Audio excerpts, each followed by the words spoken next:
우리가 요한계시록의 말씀을 살펴보고 있는데 이제 거의 마지막 단계에 이르게 됐습니다.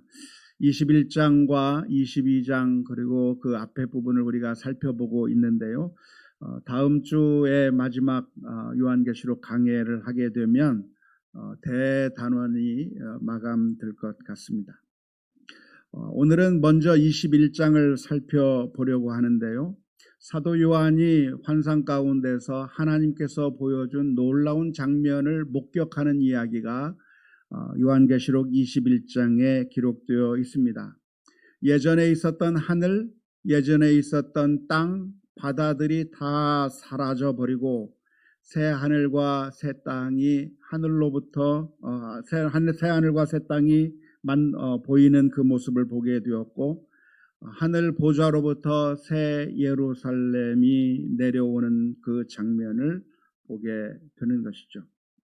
새 예루살렘은 어떻게 생겼는가? 아주 큰 새 예루살렘인데요. 마치 신부가 신랑을 위해서 단장한 것 같은 그런 모습이었다. 어쩌면 가장 아름다운 순간을 묘사하는 장면이라고 생각이 들어요. 여러분 결혼하실 때 기억이 나십니까? 저도 제 아내의 가장 아름다웠던 그 모습이 결혼할 때의 모습이었다고 생각이 드는데요.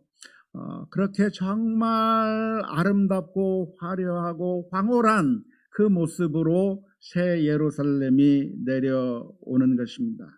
이 새 예루살렘의 특징을 몇 가지 살펴본다면 그 성의 빛이 귀한 보석 같고 수정같이 맑은 모습을 가지고 있고요. 12개의 문에 12천사가 있고 12지파의 이름이 그 문에 써 있을 뿐만 아니라 12기초석에는 12사도의 이름이 쓰여져 있었다고 합니다. 그런데 아주 놀라운 특징 가운데 하나는 그 예루살렘 성 안에 성전이 없었다고 하는 것이죠. 성전만 없는 것이 아니라 해와 달이 비추는 것이 아무 의미가 없는데 그것은 하나님께서 비추시는 그 영광이 너무나도 밝아서 어린 양이 등불이 되기 때문에 그 성전, 그 예루살렘 자체가 너무나도 빛나서 더 이상 태양도 필요 없고 달도 필요 없고 그 어느 형광등도 LED 형광등도 필요 없는 그런 밝은 곳이고, 밤이 없기 때문에 성들의 문을 닫지도 않고 오직 생명책에 기록된 사람만이 그 안에 들어가는 것이라고 요한계시록 21장에 기록되어 있습니다. 이 요한계시록 21장에서 새 예루살렘이라고 하는 그 도시, 그 성을 보여주었는데 이 성에 대한 환상은 미래에 대한 환상으로 이해하는 것이 옳을 겁니다. 지금까지 제가 수차례 말씀을 하면서 요한계시록은 미래에 대한 일이라기보다는 우리 자신을 들여다보게 만들어주는 거울과 같다고 수차례 말씀을 드렸습니다. 그러니까 요한계시록을 해석할 때 모든 것들이 다 미래에 있을 것이라고 생각하고 해석하게 되면 요한계시록을 오해하게 된다고 말씀을 드렸는데요. 그래서 기본적으로 이 요한계시록이라고 하는 것이 미래에 대한 이야기가 아니라 우리 자신을 들여다보게 만들어주고 우리의 영적인 실체를 보게 만들어주는 그런 거울과 같은 것이라고 말씀을 드렸는데, 그런 거울과 같은 것만 있는 것이 아니라 미래에 대한 예언도 포함되어 있는 것이죠. 오늘 새 예루살렘 성이라고 하는 이 환상은 미래에 이루어질 일에 대한 그런 예언이라고 말할 수가 있겠습니다. 마지막 날에 성도들이 궁극적으로 들어가야 될 곳, 그곳이 어디죠? 천국이죠. 저 새 하늘, 새 땅, 저 새 예루살렘, 저 하늘나라로 들어가게 되는 소망을 가지고 우리가 살게 되는데, 오늘 하나님께서는 사도 요한에게 우리가 궁극적으로 들어가야 될 그 하늘나라, 성전, 새로운 예루살렘에 대해서 보여주고 있다고 이해하는 것이 옳을 것입니다. 사도 요한이 환상 가운데 이 새 예루살렘이라고 하는 그 장면을 보았는데 이것은 아마도 큰 위로가 되었을 거라고 생각이 듭니다. 또한 사도 요한으로부터 이 새 예루살렘에 대한 이야기를 듣게 된 초대교회 성도들도 아주 큰 위로를 받았을 거라고 생각이 듭니다. 왜냐하면 지금 사도 요한과 초대교회 성도들이 살아가고 있는 바로 지금 이 세상은 아주 고통스러운 곳이기 때문에 그렇습니다.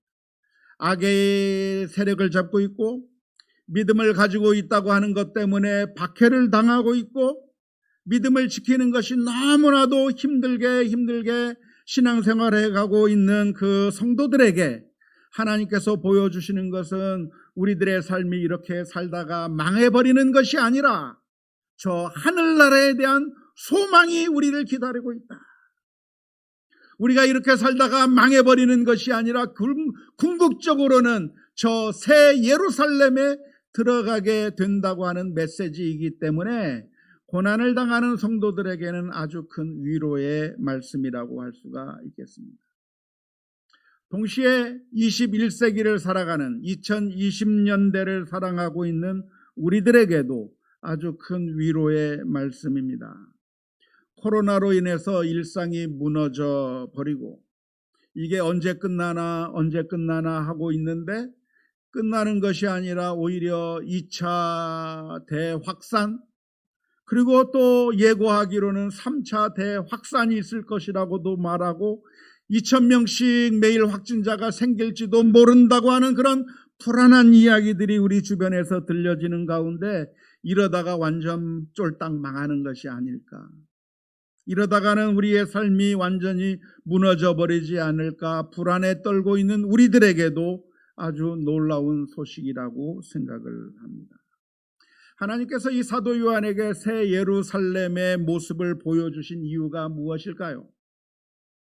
그것은 지금 이 세상에 돌아가는 것만을 바라볼 것이 아니라 우리가 궁극적으로 어느 목적지를 향해서 가고 있는가를 보여주시기 위한 청사진을 보여주는 것입니다. 우리가 어디로 가느냐? 우리의 목적지가 바로 저기다. 걱정하지 말고 두려워하지 말고 저 목적지를 향해서 가자고 그 청사진을 이 하나님께서 보여주고 계시는 것입니다. 여러분들은 지금 기억하십니까? 우리가 현우 빌딩에서 신앙생활을 할 때를 기억하고 계십니까? 아니 그 이전에 아주 힘들고 어렵게 신앙생활을 하던 그때를 지금 기억하고 계십니까? 정말 하나님이 살아계시다고 한다면 정의가 이루어지는 것이 당연할 것이고 모든 일들이 순리대로 돌아가야 할 것이라고 기대하고 있는데 우리들 앞에서 펼쳐지고 있는 그런 상황은 황당한 일들이 자꾸만 생겨나는 것이죠. 말도 안 되는 일들이 우리들의 눈앞에 벌어지는 겁니다. 함께했던 믿음의 사람들이 하나씩 둘씩 쓰러져 버리고 이러다가는 우리도 망해버릴 수 있겠다고 하는 그런 위기가 우리들 마음 가운데 들어오던 때가 있었을 것입니다. 그렇게 현우 빌딩에서 신앙생활을 하다가 2년 전에 우리 이 지역에 예배당을 마련하게 되는 그 순간부터 얼마나 그 마음이 기뻤는지 몰라요. 이곳에 예배당을 매입하고 그리고 증축을 해서 우리가 들어가게 되기로 했을 때 여러분들은 어땠는지 모르겠지만 저는 굉장히 기뻤어요. 특별히 설계도를 보면서 1층은 어떻게 확장을 하고 2층은 어떻게 조정을 하고 3층에는 무슨 건물을 집어넣고 해서 이 건물들을 그려주는 그 청사진을 보게 되었을 때 드디어 우리도 이 빌딩에서 나가서 우리가 지상으로 내려가는구나. 그리고 이런 건물을 마련하게 되겠구나. 그런 것들을 생각하면서 굉장히 가슴이 벅찼던 기억이 있습니다. 설계도를 바라보면서, 아직 완성되지는 않았지만 설계도를 바라보면서 조금만 참고 기다리면 이 설계도대로 지어지겠지. 그게 사실은 저만의 생각이 아니라 우리 교회 성도님들 대부분의 생각이었던 것 같아요.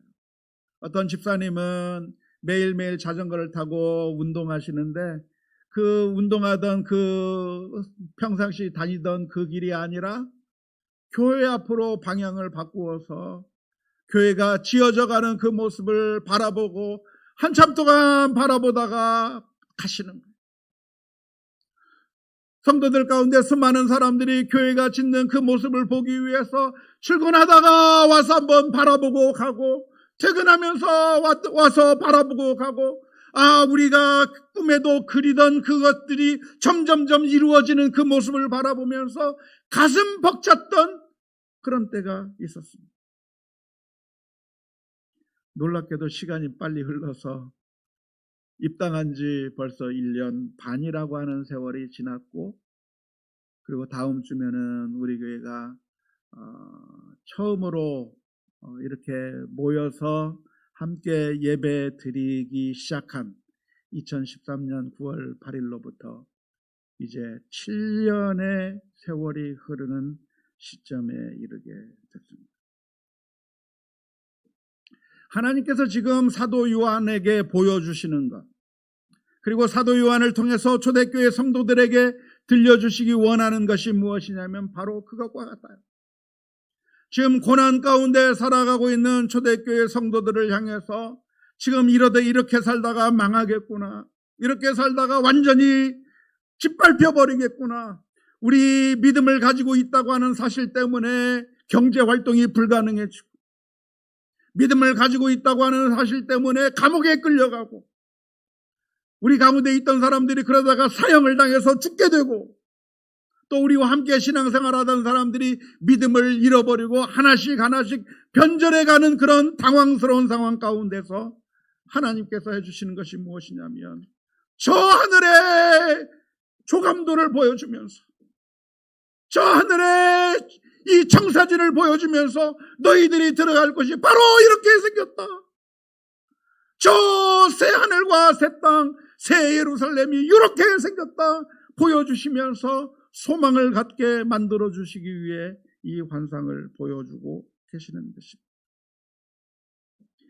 비록 지금 당장 우리들의 눈앞에는 로마 제국이 영원할 것처럼 버티고 있지만, 그리고 이 세상의 주권자들이 너무나도 강하고 위협적이어서 모든 것을 삼켜버릴 것 같은 화마와 같고, 온 세상을 다 쓸어버릴 것 같은 폭우가 쏟아지는 그런 장면처럼 그렇게 우리를 위협하고 있지만, 이것이 영원한 것이 아니라 궁극적으로 우리는 마지막 날에 하나님께서 마련하신 새 예루살렘 성, 그리고 주님께서 다스리는 그 성 안에 우리 모두가 하늘나라에 들어갈 거라고 하는 소망의 약속으로 보여주신 줄로 믿습니다.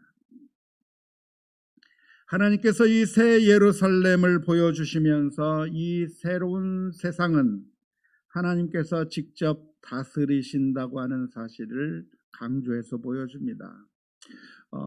조금 전에 말씀드렸듯이 이 새 예루살렘 성이라고 하는 곳의 특징 가운데 하나가 무엇이냐면 그곳에 성전이 없다는 겁니다. 이것은 어떻게 보면 좀 충격적인 일이기도 한데요. 왜냐하면 유대인들이라고 하는 이 유대인들은, 이 이스라엘 사람들은 예루살렘 하면 항상 성전을 생각했기 때문에 그렇습니다. 1년에 3차례 예루살렘을 향해서 여행을 하게 되는데, 그들이 여행을 하는 이유가 무엇입니까? 예루살렘 성에 가기 위해서가 아니라 예루살렘 성 안에 들어가게 되면 그 안에 하나님을 만날 수 있는 성전이 있기 때문에 그 성전을 향해서 가는 것이거든요. 그래서 예루살렘 성하면 그 안에 성전이 있고, 그 성전에 가기 위해서 이스라엘 사람들이 매년 여행을 하고 그 성전을 향해서 순례의 길을 가게 되는 것이 그 성전이 있기 때문에 하는 것인데, 유대인들은 소망이 있었습니다. 그 소망이 무엇이냐면 가능하면 예루살렘으로 가까이 가서 사는 것이. 오늘날 우리나라 사람들은 가능하면 강남 가서 살려고 하겠지만 유태인들의 소망이 무엇이냐면 가능하면 예루살렘 성전 가까운 곳에 가서 살기를 원했어. 그래서 돈을 벌어서 가능하면 그곳에 가서 살기를 원했고, 죽는다고 해도 묘지를 어디다 세워주기를 원했는가? 가능하면 성전 가까이에 자신의 묘지를 만들어 줄 것을 소망하면서 그렇게 살았는데, 놀라운 것은 그곳에 새 예루살렘 성에는 성전이 없었다는 겁니다. 사실 이 성전이라고 하는 것은 아이러니한 곳이었습니다. 왜냐하면 이 성전이라고 하는 것은 그 목적 자체가 하나님을 만나게 해주기 위한, 하나님과 만나는 목적이 있는 곳이 성전입니다. 하지만 실제 그 성전이 돌아가는 모습을 보게 되면 그 성전 가운데서 하나님을 만날 수가 없었어요. 왜 하나님을 만날 수 없습니까? 왜냐하면 그곳에는 장사하는 사람들이 다 자리를 차지하고 앉아 있었기 때문에 그랬습니다. 성전에서 하나님께 예배해야 되고 하나님을 만나야 되고 하나님께 기도하고 하나님과 교제하는 곳이 되어야 되는데, 그 성전을 차지한 사람들이 누구냐면 장사하는 사람들, 동전을 바꾸는 사람들, 소와 양을 파는 사람들이 그것을 빼곡하게 진을 치고 있어서 아무도 그 안에서 하나님을 만날 수가 없는 것이죠. 뿐만 아니라 이 성전에는 누가 있었냐면 대제사장, 제사장, 레위인들이 있었는데, 종교 지도자들이 타락해 버려서 영적인 착취를 일삼아서 그곳에서 썩은 내가 진동해 버렸기 때문에 사람들이 하나님을 만날 수가 없었던 것입니다. 뿐만 아니라 지도자들만 썩었던 것이 아니라 그곳을 찾는 사람들도 하나님을 만나러 오는 것이 아니라 하나님을 만나러 가는 것이 아니에요. 겉으로는 신앙적인 표현을 하고 겉으로는 절기를 지키러 가는 것 같고 겉으로는 내가 하나님께 예배하는 것 가는 것 같지만, 그러나 정작 사람들이 생각하고 있는 것이 무엇이냐면 면죄부가 필요했던 것뿐이고, 자신의 탐욕을 증대시키기 위해서, 자신의 탐욕을 채우기 위해서 그저 하나님을 이용해 먹는데 급급했기 때문에 종교적인 그 모든 행위들이 일어나고 있었지만 하나님을 결코 만날 수가 없었던 것이 당시의 성전이라고 할 수가 있겠습니다. 그런데 하나님께서 보여주신 새 예루살렘에는 그런 성전, 기능을 하지 못하는 그런 성전은 사라져버리고 오히려 하나님께서 그 가운데 계신다고 하는 것이죠. 요한계시록 21장 3절 4절 말씀은 이렇게 기록하고 있습니다. 내가 들으니 보좌에서 큰 음성이 나서 이르되, 보라, 하나님의 장막이 사람들과 함께 있음에 하나님이 그들과 함께 계시리니 그들은 하나님의 백성이 되고 하나님은 친히 그들과 함께 계셔서 모든 눈물을 그 눈에서 닦아 주시니 다시는 사망이 없고 애통하는 것이나 곡하는 것이나 아픈 것이 다시 있지 아니하리니 처음 것들이 다 지나갔음이라라. 저 하늘나라에서는 하나님이 실제로 계셔서, 그래서 우리들의 아픔과 우리들의 고통과 우리들의 상처를 싸매시고 치유해 주신다는 것이죠. 이것이 우리가 하나님을 만나는 가장 큰 특권이라고 할 수가 있겠습니다. 사실 이 세상의 모든 것들은 하나님처럼 우리들에게 좋은 것들을 약속합니다. 하지만 좋은 것을 약속하면서 그러나 결과적으로 우리들에게 주는 것은 아무것도 없고 오히려 우리들의 것을 빼앗아가 버리는 것이죠. 대표적인 예가 로또나 카지노 같은 것을 들 수가 있습니다. 로또나 카지노가 약속하는 것이 무엇입니까? 당신도 일확천금을 얻을 수가 있다고 하는 것이죠. 누가 알아? 너도 그 행운의 주인공이 될 수가 있어. 인생 역전할 수가 있어. 우리의 이 힘들고 어려운 세상 가운데서 유일한 소망이 복권에 당첨되고 카지노에서 잭팟 맞는 것이, 그것이 유일한 소망이 되어버린 사람들도 있는 것인데, 그런데 안타까운 결과는 무엇입니까? 그렇게 해서 일확천금을 누리거나 인생 역전을 해버린 사람들이 있는 것이 아니라, 그런 사람들에 대한 뉴스는 항상 듣는데, 그런데 나한테는 그게 안 와요. 결국 무엇이냐면, 이 로또나 카지노가 가장 사악한 게 무엇입니까? 가장 힘들고 어려운 사람들의 호주머니를 털어간다는 것. 누가 복권을 사겠어요? 누가 카지노에 가겠어요? 돈 있는 사람이 아니라 다른 모든 것에 소망을 걸 수 없는 가난한 사람들이 일확천금을 꿈꾸며 그곳을 향해 가는데, 그 사람들의 얼마 남지 않은 돈마저도 갉아버리는 그런 사악한 제도가 로또와 카지노의 모습인 것인데, 이게 바로 이 세상 우상들이 우리들을 향해서 보여주는 모습입니다. 사이비 종교와 거짓 선지자, 교회에서 교회의 이름을 가지고 있고 목사라고 하는 이름을 가지고 있지만, 그러나 결국은 착취하고 모든 것을 다 앗아가버리는 가짜들이 판치고 있는 세상이 우리들의 세상이라고 할 수가 있습니다. 그런데 이 세상은 우리들에게 헛된 약속을 하면서 우리들의 모든 것들을 다 갈취해 가 버리지만, 하나님은 어떤 하나님이신가? 우리들의 아픔을 아시고 위로하시고, 남들이 전혀 알아주지 못하는 그 고통과 슬픔을 주님께서 하시며 우리들의 눈에서 눈물을 닦아주시는 분이 하나님이시라고 하는 사실을 믿을 수 있기를 주님의 이름으로 축원합니다.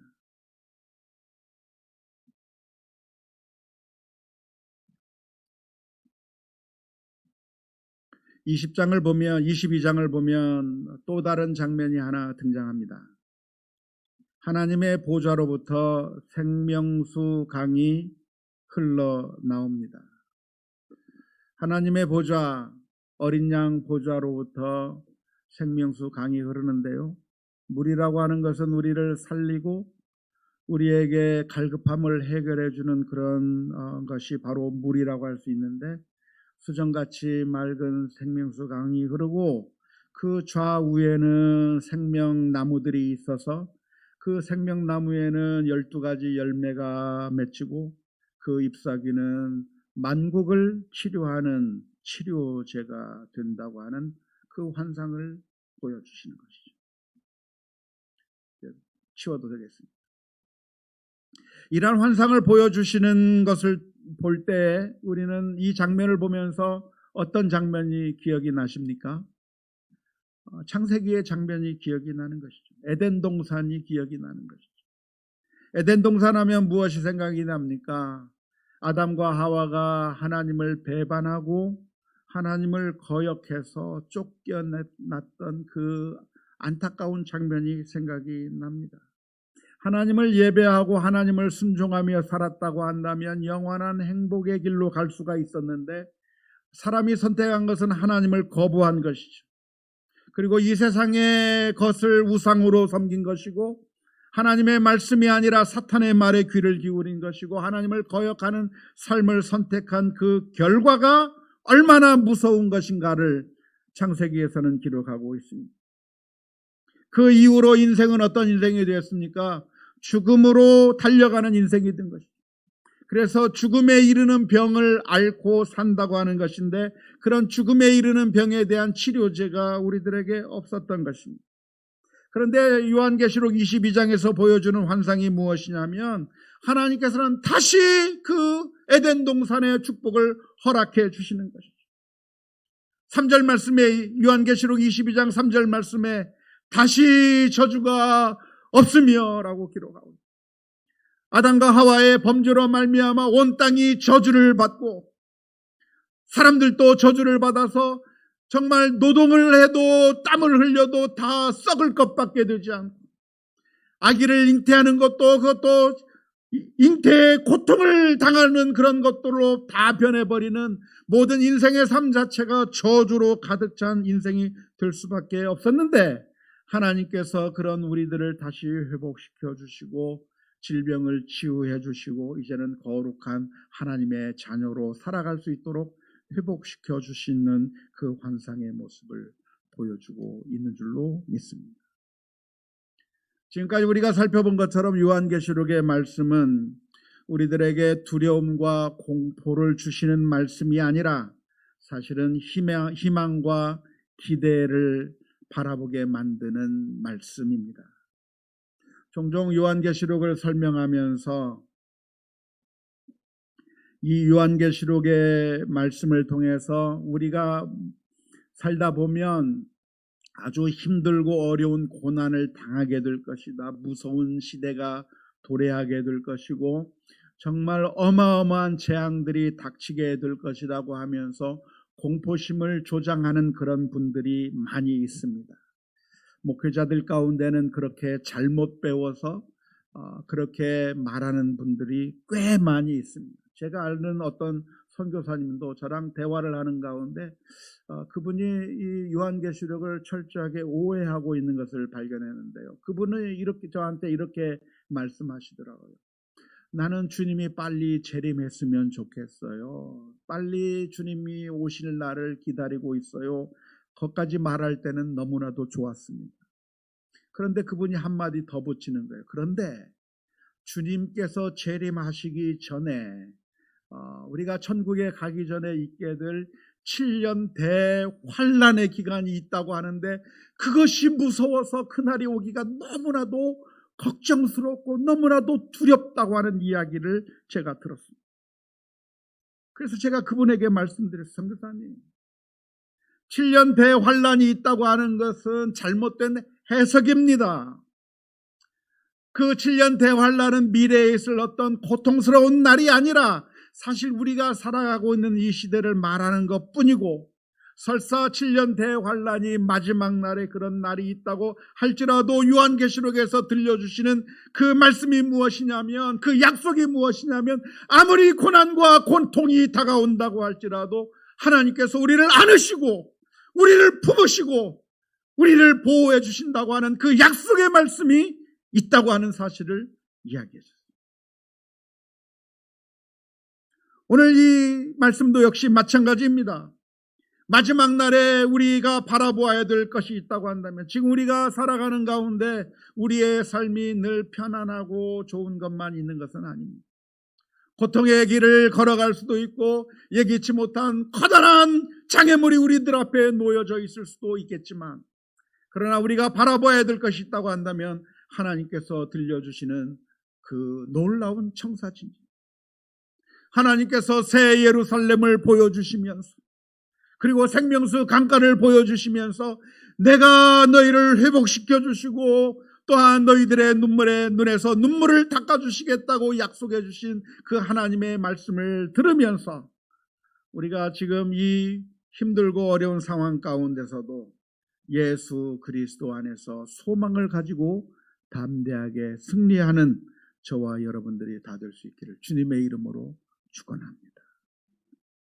힘들고 지칠 때 이 세상의 것들만 바라본다고 한다면 우리들의 마음은 무너질 수밖에 없습니다. 하지만 그 옛날 하나님께서 사도 요한에게 그리고 초대교회 성도들에게 보여주신 그 확실한 소망이 무엇이냐면, 하나님께서 모든 것을 다스리시고 또한 하나님께서 다스리신 그 새 예루살렘에서 우리들의 수고와 아픔을 만져주시고 우리들의 눈에서 눈물을 닦아주시고, 네가 고생한 건 내가 다 안다. 슬프고 고통스러웠던 그것들 다 안아주시며 위로해 주실 거라고 하는 사실을 기억하면서 믿음으로 승리하는 우리 모두가 다 될 수 있기를 주님의 이름으로 축원합니다.